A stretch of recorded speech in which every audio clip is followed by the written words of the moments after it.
given there have been several senior people, including the Communications Minister, who've ended up in jail on charges over the 2G scandal. 125 licenses had to be revoked, they're all going for bid again, and so it goes on. Do you think that the political class has woken up to this bottom-up digital push for accountability, or not? I think one of the things that's interesting is the way they're getting caught and getting jailed. That's is that making? I think corruption has always been there, and possibly it's getting. It went. Is that making them have second thoughts? Well, you are. I don't know that yet, but it's certainly the case that you're getting the whole thing looked at and examined and charges brought, and people are actually ending up in Tihar, which is and it's important. William, I mean that's the upside. But the people who have been getting caught are the fall guys. Are they? They are the fall guys because they don't dare touch the others who are above and beyond the law, and we know who they are. So the people who are taking the hit, well, the Congress party, it starts with Sonia Gandhi and her entire family. So why don't we? No, it doesn't matter. I mean, it's time. It's out in the public domain. Everyone knows. So the people who are actually landing up in jail are the people who are taking the hit for someone else. So how transparent is that? It's vindictive. It's politics of vindictiveness and revenge. That's what it is. There's no transparency. Shobhaa, now you're going off. Oh no, I'm not. I'm not. All those files will emerge and we will know the truth, and I'm so confident it's going to happen very quickly. The corruption largely comes from the coalition partners, and these are not fall guys, these are guys who are completely responsible. For the first time in India, senior ministers have gone to jail. This is a huge change. It is an important thing. We mustn't forget the importance of this, that until now there was corruption, but some corrupt people are actually paid for it. I'm not saying all the corrupt people. And these people who have gone to jail are the people who are on the wrong side of the Gandhi family's favored list. You know, come on, let's name them. They're not. It's not fair at all to go after those guys and no one else. But too many whether people, it's in the south or anywhere, it's people who are not playing ball with the administration. Specifically, the people behind the 3G, the people behind the Commonwealth Games, I mean, the direct people have come to prison. They have gone to prison. And Shobhaa, for a minute, I think we should keep aside the Gandhi family, not because how can we? For the middle class, let me tell you. And why should we? For the middle class, the Gandhi name has become kind of bugbear, and I think it's completely unfair. But I'm not an apologist for the Gandhi family, so I'm quite okay with naming names. No, and that's it's about time we did. You will not find any corruption. Okay, but where they are concerned. Did you hear that? You won't find any corruption where the Gandhi family is concerned. You said it in public, and it's going to haunt you. I will say it again. Except the son in this. The Jitaji, the Damadji, apart from him, and how do you think Jitaji and the Damadji has the guts and the gumption to do what he or she is doing? Could I just tell you? Could I just tell you, for those of you who don't live in India, this is now becoming like an Indian television panel.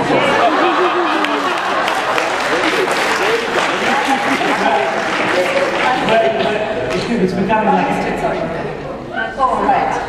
When I speak, Shobhaa, you need to stop talking.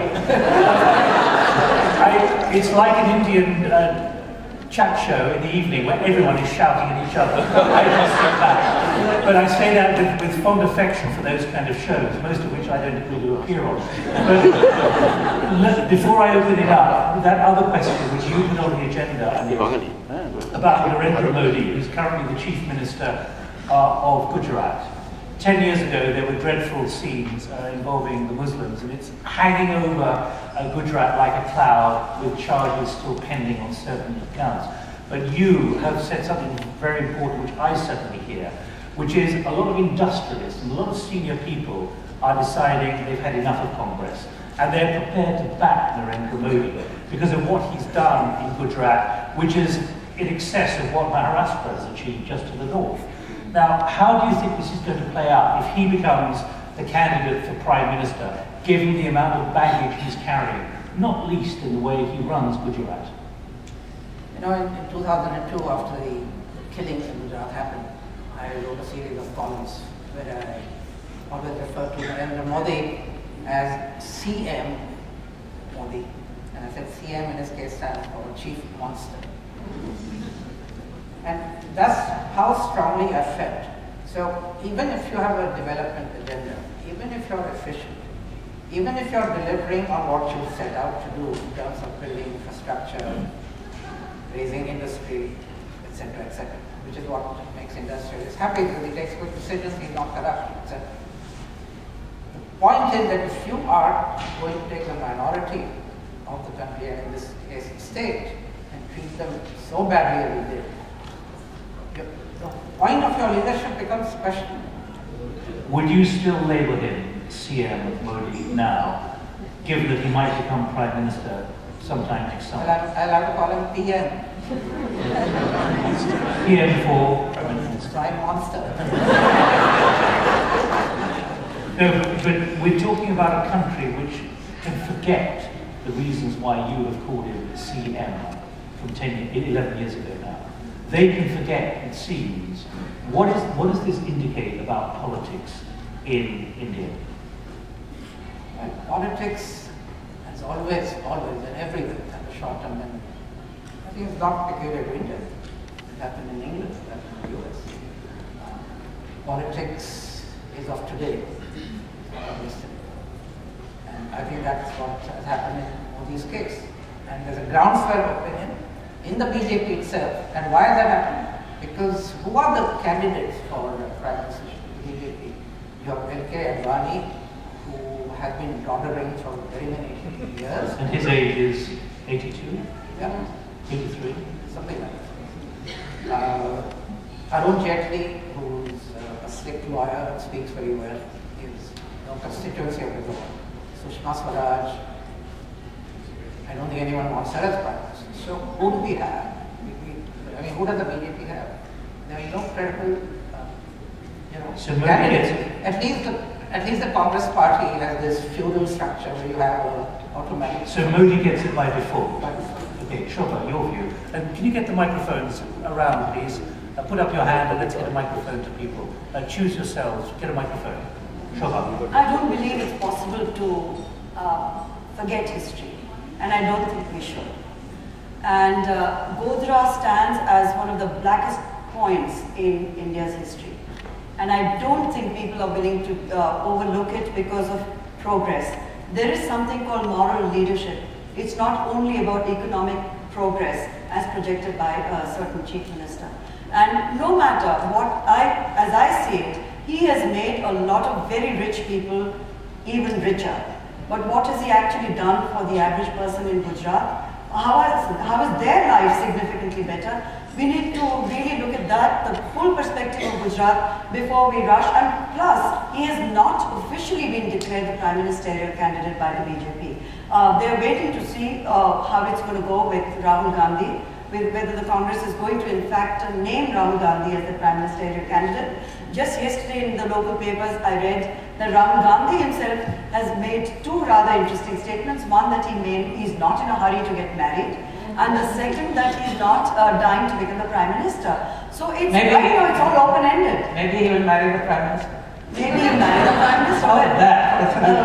But in Narendra Modi's case, it is not that easy to just obliterate what happened in Gujarat and say, oh, he's so dynamic and he's going to lead Gujarat into, convert it into a land of milk and honey. I don't believe that's going to be the only defining issue where he's concerned. William, I just want to press this at this moment because Shobhaa said it is going to be a defining election next year.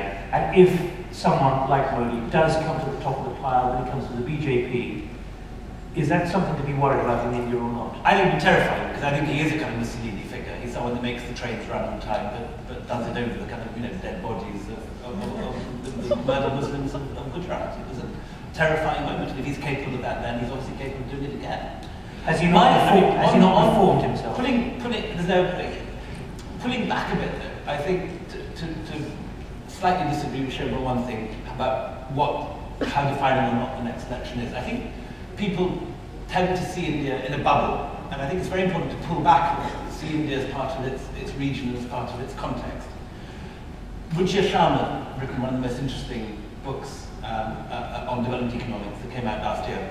And he makes a very convincing case for saying how much the growth of India is part of a much wider picture, along with the other growth, along with Brazil, Russia, and so on. They were all growing at about 8, 9, 10%. And India is obviously bigger than it, but it wasn't necessarily the star performer of this great group. The whole lot of them have shrunk back to 3, 4, 5% now. And while we often look at India as isolation and see that its future is determined by the next election, whether Modi is going to be the reality is that the whole shape of the world economy is actually going to be the single most important factor.